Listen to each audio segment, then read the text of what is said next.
Las calles iraníes siguen siendo el escenario de manifestaciones masivas de ciudadanos que rechazan la muerte de Mahsa Amini cuando estaba bajo custodia policial. Justamente el 13 de octubre se cumple ya un mes de que esta joven fuera detenida por la llamada Policía de la Moral por no llevar bien puesto el velo islámico. 3 días después, Amini falleció en una estación de policía y fue trasladada también a un hospital donde allí fue ya declarada muerta.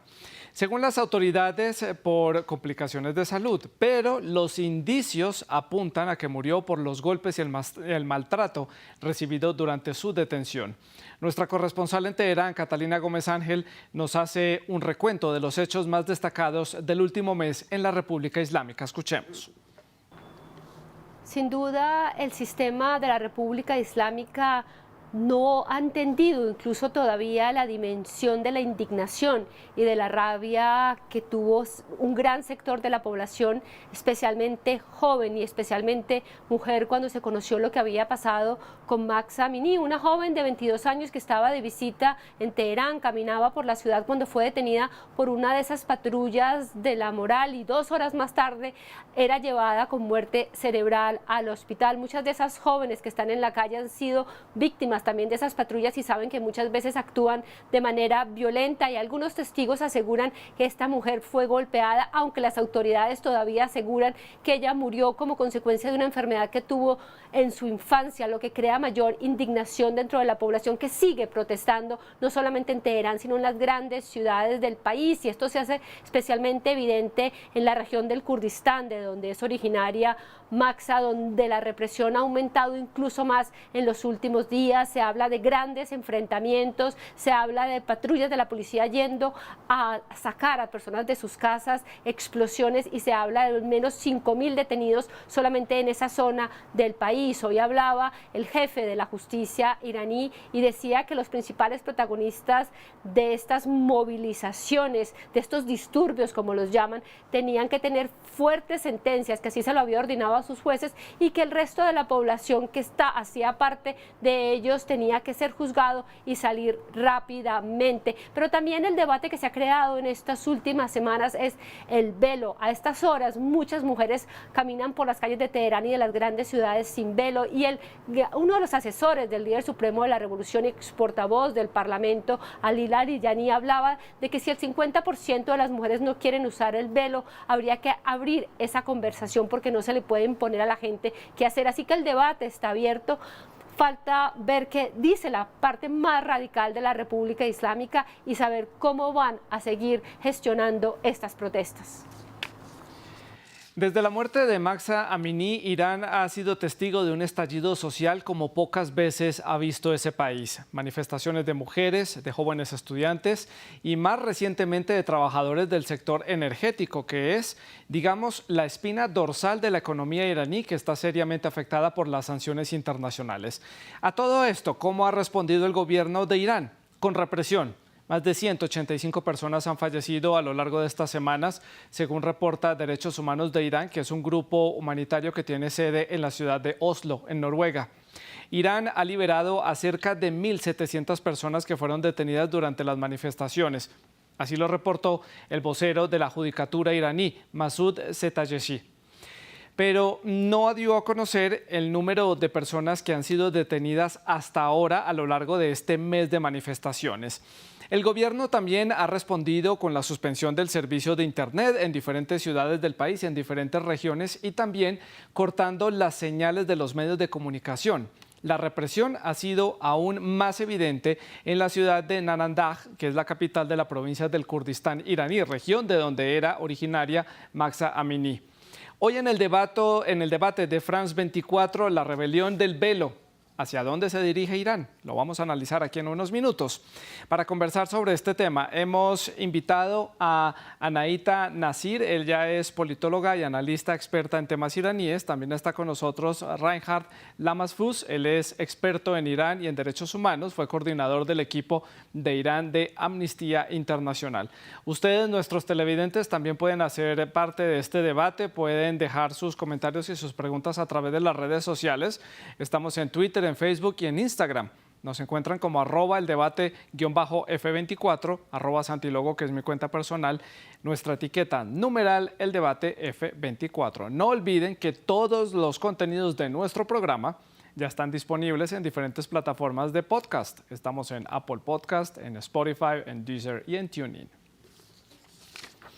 Bueno, pues comienzo dándole entonces la bienvenida a Anaíta. Anaíta, gracias por estar con nosotros aquí en el debate de France 24, punto de partida. Estamos entonces, de acuerdo al análisis que usted puede hacer de la situación en Irán, ante una revolución, como la hemos llamado, revolución del velo, que va más allá de ese sentir de las mujeres iraníes y también compromete un malestar generalizado que hay por parte de la sociedad iraní. ¿Cuál es su análisis? Hola, gracias por la invitación. En efecto, se podría decir revolución, aunque la verdad es que no tiene los elementos de una revolución, porque no hay un líder, ha sido un movimiento social, ha sido por un descontento. Por lo tanto, el movimiento aún está en una fase muy inicial y a lo mejor aún no se le podía llamar revolución, aunque creo que toda la sociedad civil internacional tiene muchas ganas de que eso se convierta en una revolución y que finalmente permita que las mujeres y la sociedad civil iraní gane más cuotas de libertad. Ojalá la tendencia, aunque no sea inmediata, porque la realidad es que no va a ser algo inmediato, porque el régimen no va a soltar el poder tan fácilmente y va a seguir reprimiendo y va a seguir machacando a la población civil y como lo está haciendo y como lo poco que nos llega, porque yo estoy muy preocupada, mi familia está parte en Irán y es muy difícil tener comunicación con ellos y realmente las noticias son que las Fuerzas Armadas, la policía, los paramilitares salen a matar a la gente y las mujeres solo tienen su valentía. Su valentía, que la hemos visto en las calles de las ciudades iraníes, a estas mujeres que se enfrentan a los grupos de las fuerzas de seguridad, incluso a otros sectores de la sociedad que están en contra de estas manifestaciones. Le doy la palabra a Reinhard para conocer su opinión, también el punto de partida, si estamos ante una revolución del velo que compromete no solamente este reclamo por parte de las mujeres iraníes, sino también diferentes sectores de la sociedad iraní están reclamando un cambio en el país. Y lo digo porque veíamos a empleados del sector energético también siendo partícipes de las marchas.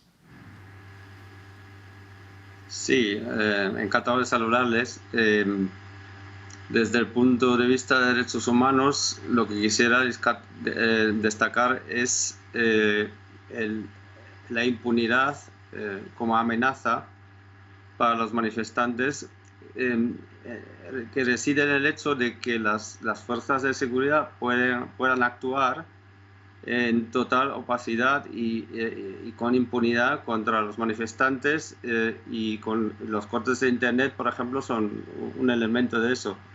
Entonces, organizaciones de derechos humanos como Amnistía Internacional y Human Rights Watch destacan que la comunidad internacional debe tomar medidas para frenar o para contrarrestar esa impunidad y que las autoridades iraníes no puedan actuar en la oscuridad, en la opacidad. El corte de internet es el tema principal a este respecto.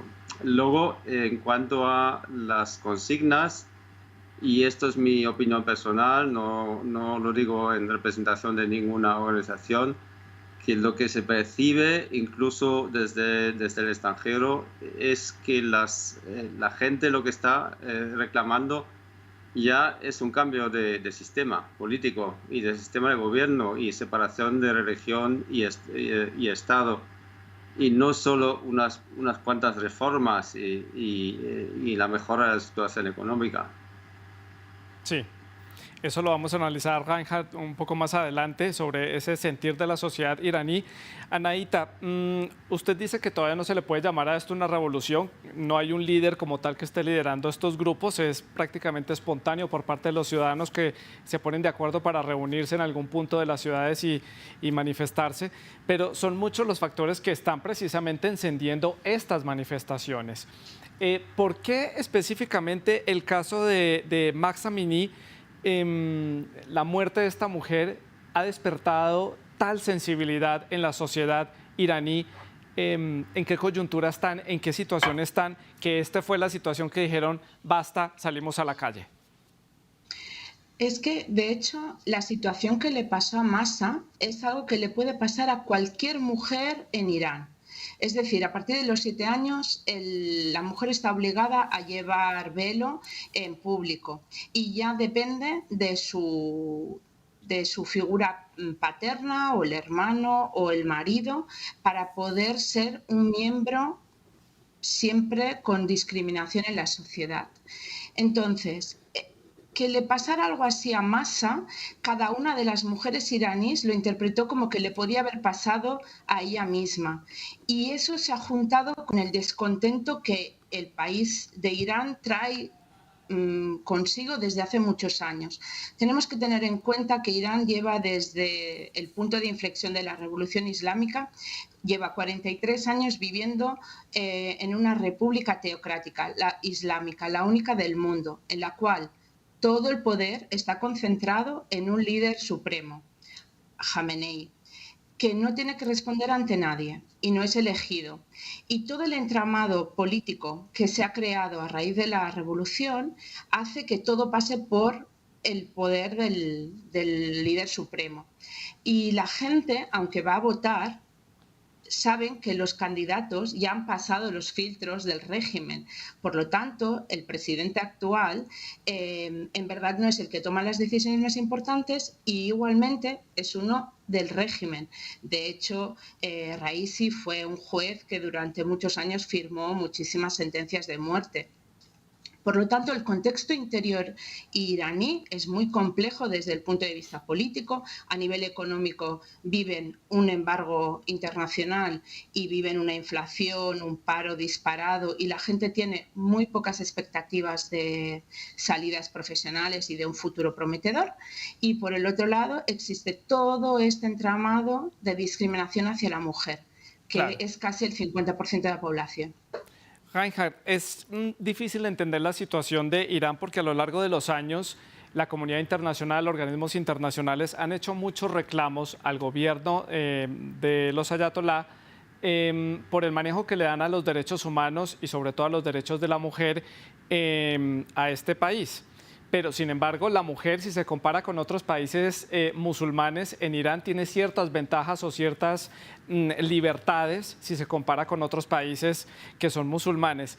¿Cómo hacer ese equilibrio que resulta, yo creo, muy difícil entre la parte cultural de la parte musulmana que tanto nos cuesta entender en el lado occidental y el equilibrio de garantías de derechos humanos y derechos hacia la mujer?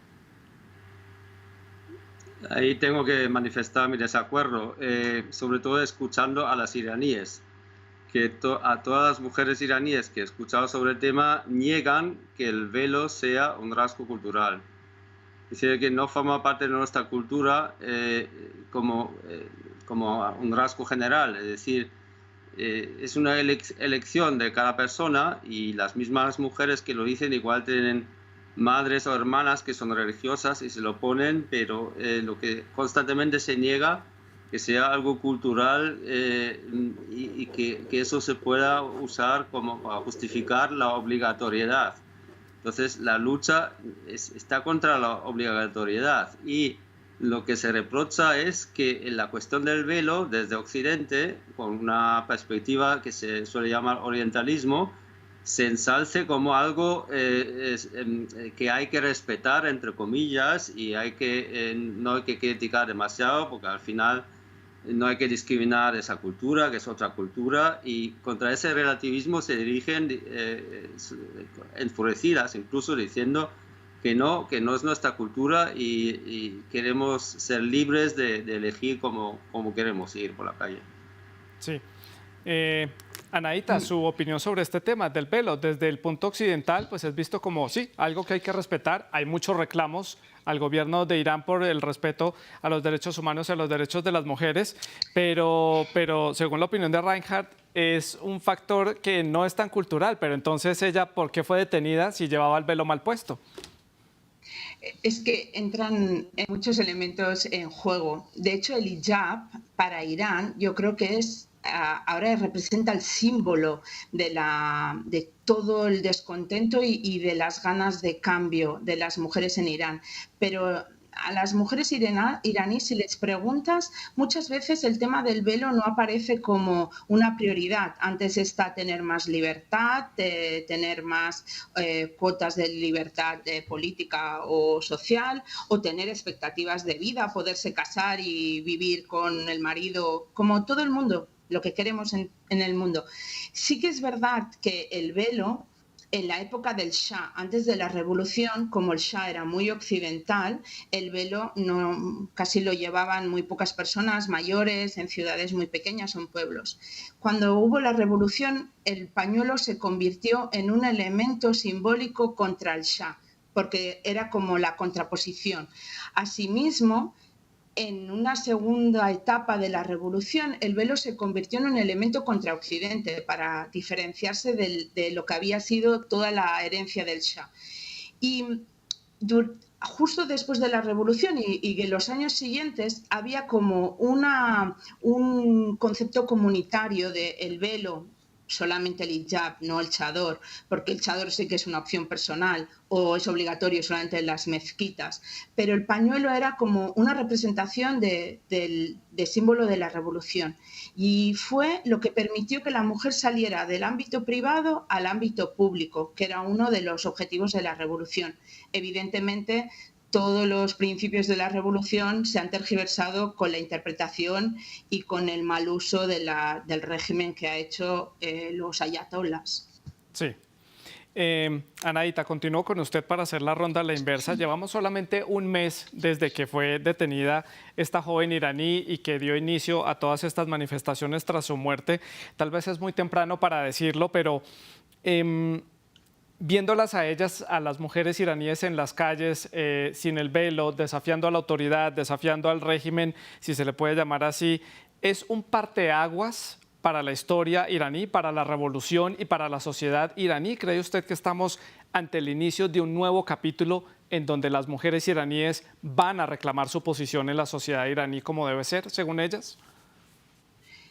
Yo quiero decir sí, que ojalá sea realmente el punto de inflexión para una nueva etapa de la historia de Irán. Eso no quiere decir que a pesar de la increíble valentía de estas mujeres, que tienen todo un Estado represor que aún no ha sacado toda la fuerza que puede sacar para reprimirlas y ellas solo tienen su valentía para ponerse delante de esas armas, no será hoy, no será mañana, a lo mejor serán unos años, pero sí que es verdad que algo es el principio del fin del régimen, tal cual el régimen existe y es como lo entendemos hasta ahora. Por lo tanto, yo quiero pensar que sí, hay que seguir dando voz a estas mujeres increíblemente valientes, hay que seguir dando voz a todo lo que pueda permitir que se investiguen todas las violaciones de derechos humanos que se están dando en Irán y tenemos que creer y tenemos que estar apoyándolas porque puede ser realmente el comienzo de una nueva era para Irán. Y Reinhard, ¿cuál es su opinión? Este es el inicio de un nuevo capítulo en la historia de Irán, del presente de este país y el futuro en donde las mujeres pueden tener una posición más destacada. Sí, estoy totalmente de acuerdo con lo que acaba de decir Anaíta.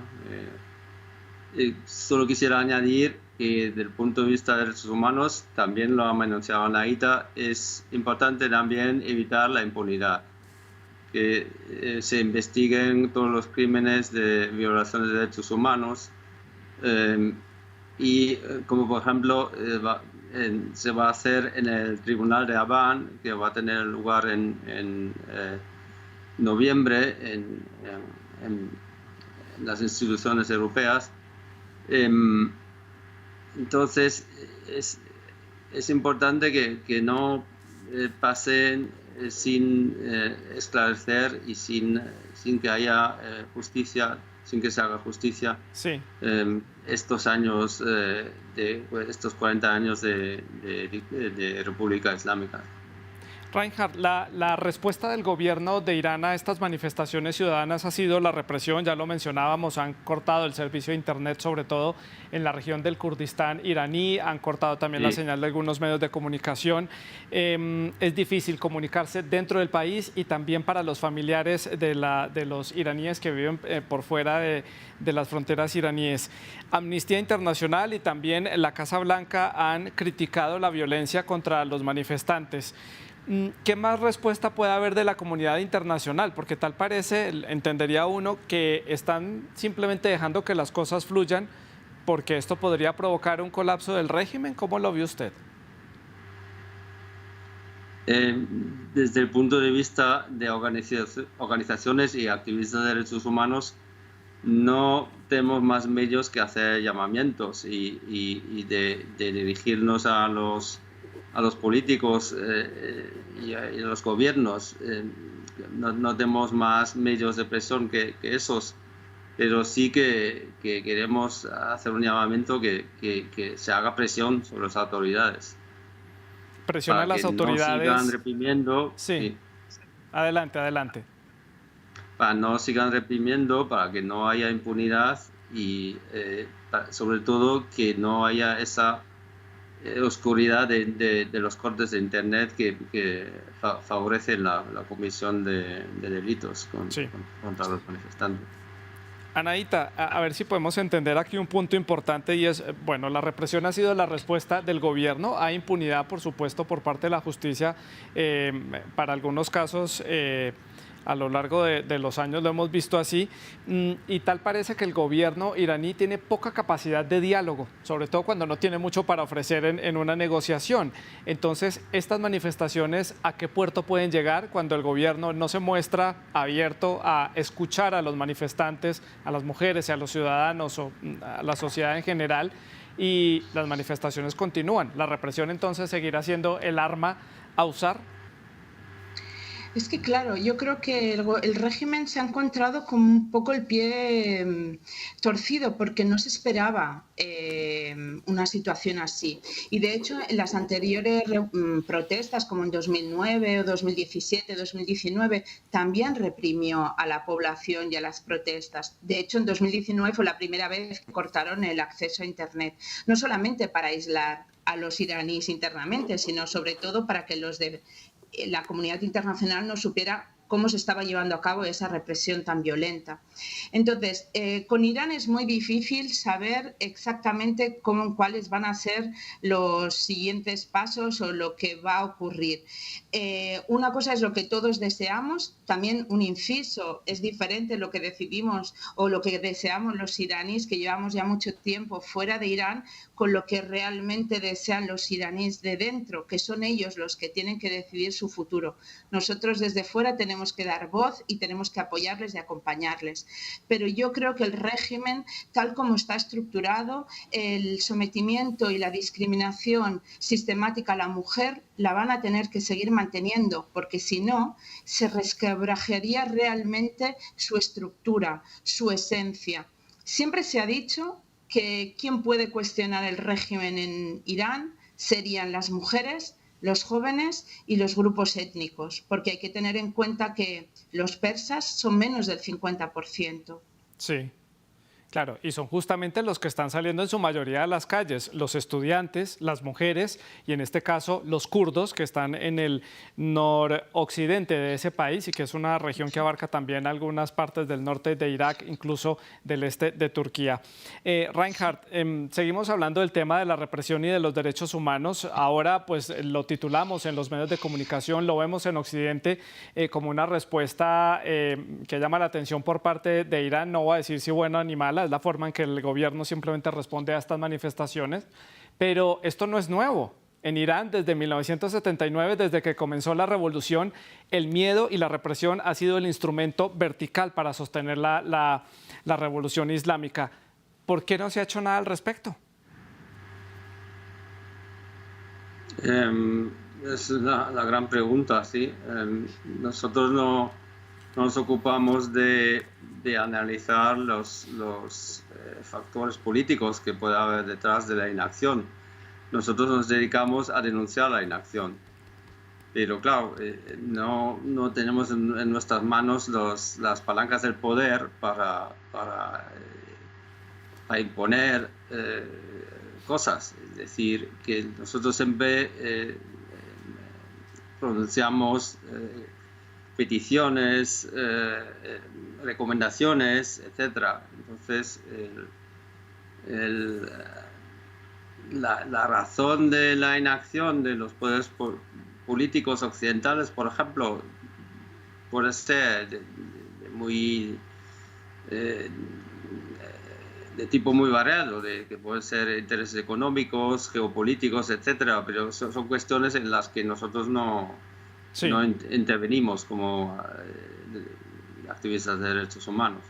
Justamente hablando del miedo, algunos medios occidentales han citado a algunos jóvenes iraníes que están tanto en el lado iraquí como en el lado iraní de la frontera a lo largo de estas semanas de inestabilidad allí en el Kurdistán iraní, y decían que anteriormente le tenían miedo a este régimen, al gobierno de los ayatolá, pero que ahora el muro del terror se ha derrumbado. Ya nadie les tiene miedo, pero el régimen no se va a derrumbar. ¿Qué piensa usted, Anaíta? Es que es muy difícil. Realmente la gente ha perdido miedo. Durante 40 años han vivido bajo una imposición de un régimen muy estricto, con unas normas que sometían y oprimían a la mitad de la población, las mujeres, que no tenían derechos y siguen sin tener derechos. Entonces, el régimen va a morir matando.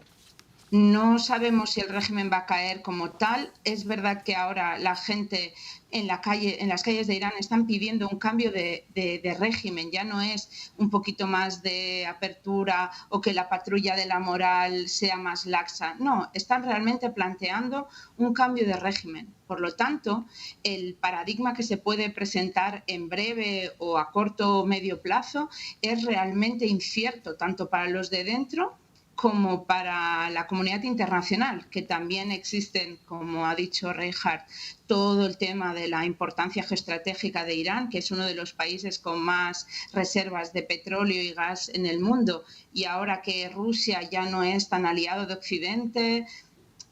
Hay muchos temas que se cruzan y, por un lado, la comunidad internacional, sobre todo desde la sociedad civil y las entidades de derechos humanos, denuncian todo lo que se está llevando a cabo en Irán, pero por el otro lado, a nivel de lobbies y a nivel de intereses económicos, hay otro lenguaje realmente, y no todo el mundo quiere que Irán se convierta en una democracia en la zona, ni quieren que sea el verdadero depositario de sus reservas de gas y de petróleo.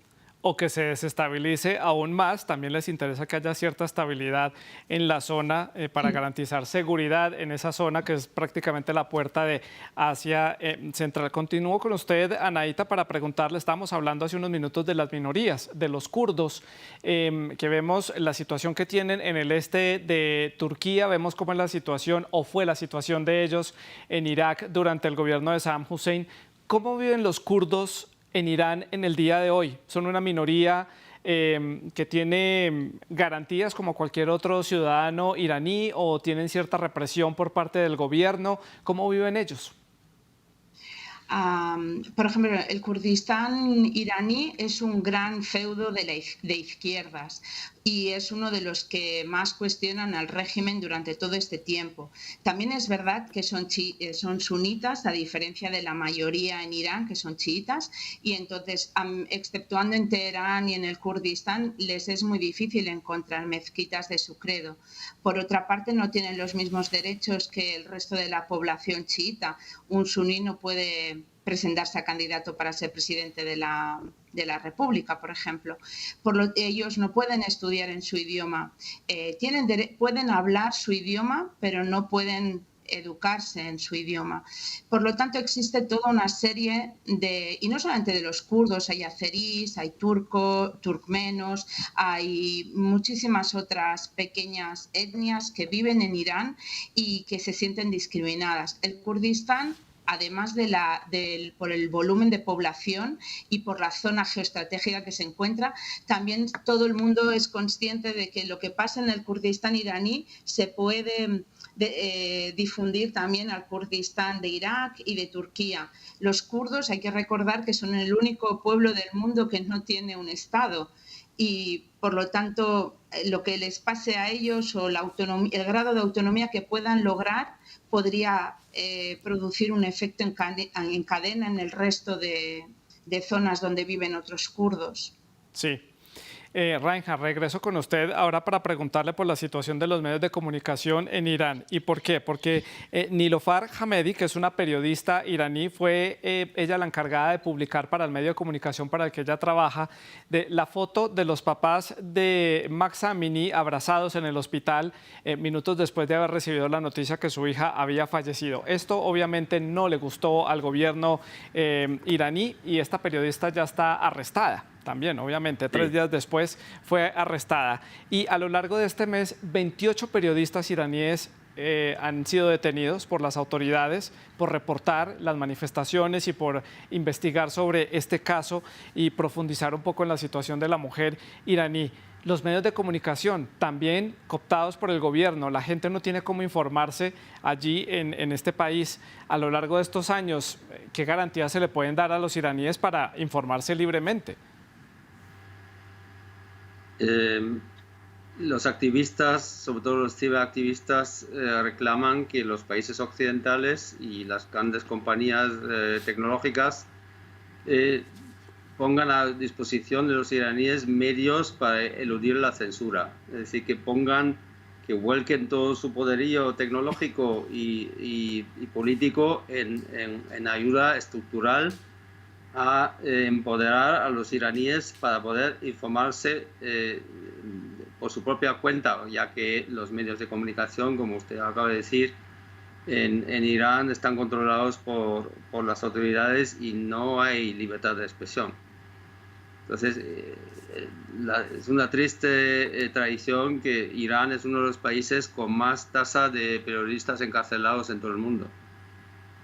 Es una realidad la que tienen allí, muy complicada, una realidad que tienen los periodistas en Irán, así lo dicen los diferentes rankings a nivel mundial. Vamos llegando ya al bloque final del programa, quiero hacer entonces las conclusiones, comienzo con Reinhard, de lo que podemos ver en las próximas semanas, más manifestaciones, más represión, posibilidades de acercamientos entre las partes o definitivamente va bajando la marea y la efervescencia entre los ciudadanos y esto se tranquiliza o se profundiza. Hay una tendencia muy preocupante, que es la persecución de menores. Hoy mismo salió un informe de la Amnistía Internacional sobre 23 menores asesinados por las fuerzas de seguridad, y que ya han muerto 23 niños y niñas que se manifestaban. Y otro hecho también muy preocupante, el anuncio por parte de uno de los dignatarios de Irán, de representantes del régimen, de internar a manifestantes menores en centros psicoterapéuticos, psiquiátricos, para tratarlos, para que no desarrollen problemas, actitudes antisociales. Es decir, que eso es muy preocupante. Entonces, lo que vamos a ver seguro es como ahora la oleada de las manifestaciones ha prendido mecha en los colegios, hasta niños de edades muy tempranas se ven ya manifestándose. Lo que vamos a ver es más represión contra menores y más víctimas de menores. El punto de vista de nuestro invitado. Finalizo entonces con Anaíta, la conclusión final para el cierre del programa. Adelante. Seguramente el régimen, como he dicho antes, va a seguir matando y va a seguir reprimiendo. Eso sí, no puedes matar a toda una población o a la multitud de gente. Si las revueltas y las manifestaciones siguen adelante, llegará un momento que el régimen pueda colapsar. Evidentemente no es inmediato. Y hay que seguir dando voz y esperemos que la próxima vez que se hable de Irán sea porque se ha conseguido producir algún cambio. Ojalá. Pues seguiremos muy atentos a lo que vaya sucediendo a lo largo de los próximos días allí en la República Islámica. Hemos estado reportando día a día lo que sucede allí en estas manifestaciones. Anteriormente ya hicimos otro programa del debate justamente para hablar del papel de la mujer en ese país y entender lo que significa la mujer en la sociedad iraní. Y pues aquí seguiremos, Anaíta, reportando lo que suceda allí en su país. Es todo por el momento. En nombre del equipo técnico les agradecemos su sintonía. A Anaíta y a Reinhard les agradecemos por haber estado con nosotros en el programa de hoy. La producción de este programa estuvo a cargo de Laura Garzón y la producción de invitados estuvo a cargo de Tania Herrera y Samuel Salgado. Gracias por estar con nosotros. Sigan con France 24.